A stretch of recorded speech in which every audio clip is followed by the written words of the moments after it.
Hey guys, how's it going? I just wanted to say how much I appreciate you guys sending in your suggestions for future videos that you guys want to see me do.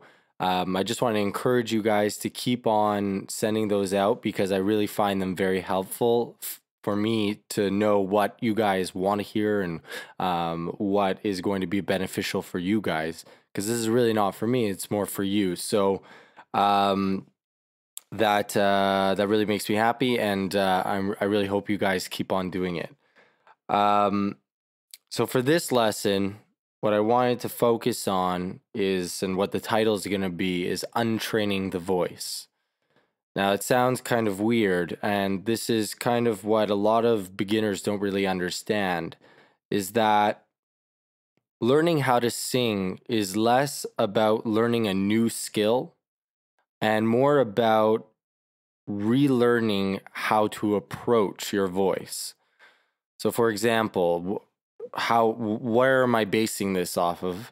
If you look at a baby can wail on really high notes for hours. I have two young kids right now, and I can assure you all that they can wail, and they don't throw out their voices, and there's no issue.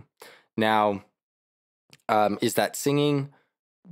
Not really, no, but they are hitting all the pitches that we would like to be able to hit, that some of us singers dream of hitting one day.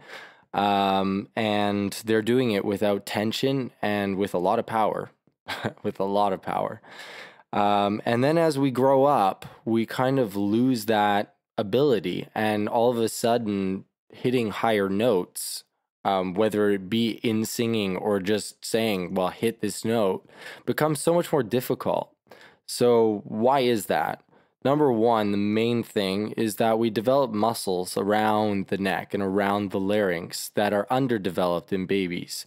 We develop the swallowing muscle and the muscles in the tongue. All these muscles really develop as we grow, and they make singing and hitting higher pitches much more difficult because they are compensatory muscles to the muscles that are necessary for singing, the muscles that are inside the larynx that should be free of that tension from those muscles. So that's number one. So because we develop that that musculature, we are unable to then hit those notes. As well, there are certain things that as you grow up or as you go through life, that there are certain social cues that so I can't make that sound. That sounds weird. If so many times I have singers coming into my studio here in my home, and I'm like, okay, so we're gonna make some pretty weird sounds here, and then they just start laughing. Like, that's not a sound you're supposed to make, or a meow. Like, what's wrong with you? And all these sounds are really meant to get you back to that, stripping away that social norm that, okay, I don't make sounds like that. And allowing yourself, giving yourself the freedom and the license to make any sound, even if it's letting that sound be, embracing it, and letting that be your guiding factor. And that's really what freedom is, right? Freedom of the voice is in part being able to make sounds that you wouldn't otherwise make. And this is one of the ways you develop your voice, is if in general, you always keep on making the same sound. Albert Einstein's definition of insanity is doing the same thing over and over and over again and expecting a different result. So if you keep on making the same sound and being like, okay, I'm going to make it sound better this time, I'm just going to do it again better.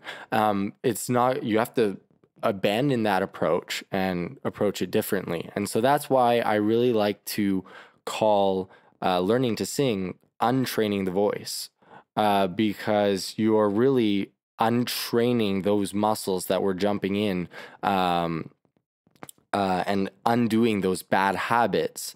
And through that, your true voice comes out. So it's really just a shedding of the shell that's kind of blocking your real voice from coming out. And so in that way, the social norms, and also as you go through childhood, there may be certain people that have given you certain insecurities about your voice. Somebody along the way said, well, you can't sing. You're a really bad singer. Then all of a sudden you're like, oh no, I can't sing. So I'm going to really make really quiet sounds. I'm going to make sure not to be too loud. And I don't want to be considered a bad singer. So I'm just not going to sing at all. And these things really hold us back, these stigmas that stick with us. And it takes a lot of time to break those. Not only that, there's also bad habits that we develop by imitating. So if we imitate others who are doing it incorrectly, or if we imitate others incorrectly, who are doing it correctly, but we do it incorrectly in an attempt to imitate them, then you're actually really building in bad habits into the voice. And so the voice will eventually end up not being set up properly. So in that way, we're untraining the ear to so that we're not focusing so much on what other people sound like and making sure that we imitate them to a T, rather trying to utilize the function that makes their voices work and applying that to our voices. So I'll give you one example. I have a student now who grew up imitating Green Day, and his sound really all throughout, no matter what he sings or what he sang, he's developing now, but what he sings sounded like Green Day. And it all had that like out of the mouth type of, I don't want to be an American idiot type of sound.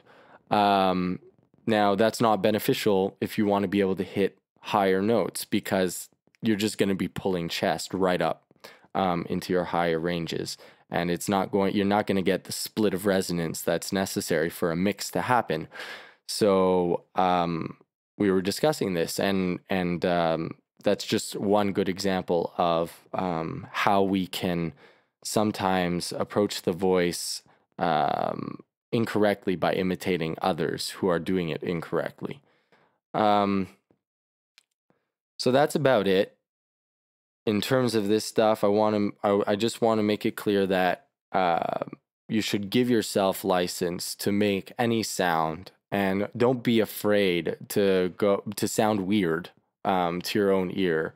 You actually need to sound a little bit weird in order to improve, because if you never access the high part of your voice and allow it to go up there in the weird sound, then you're never really going to experience, if you want that to always sound like chest and you never experience what the upper resonance feels like, then there's no way you're going to build a powerful mix, because you're only working from chest. You don't have an upper register to work with, when really the two need to be balanced in order for a balanced sound to come out. So that's just, it's really important to start experimenting, make weird sounds, make sounds like a motorboat, make sounds like a cat, meow, make sounds like a baby, wah, make sounds, all these different types of sounds. They're all going to help you access different parts of your voice. And that's really what learning to sing is all about, is accessing those parts that you weren't accessing before and accessing them without the muscular tension. And this is where training comes in, is that we're trying to get those muscles to let go.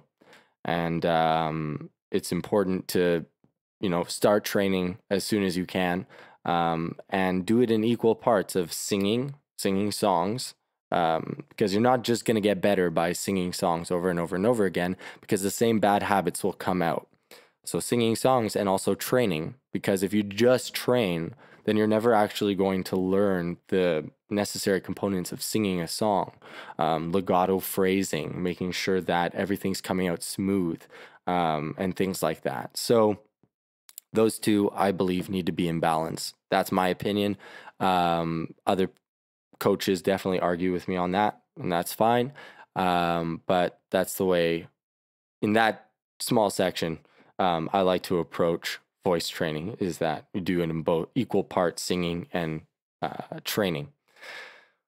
So I hope that helps. And if you guys have any questions, leave the questions down below. You can send me an inbox. You can send me an email at adammichan@gmail.com. You can visit my website, www.adammichan.com. You can subscribe for all the new videos as they come out.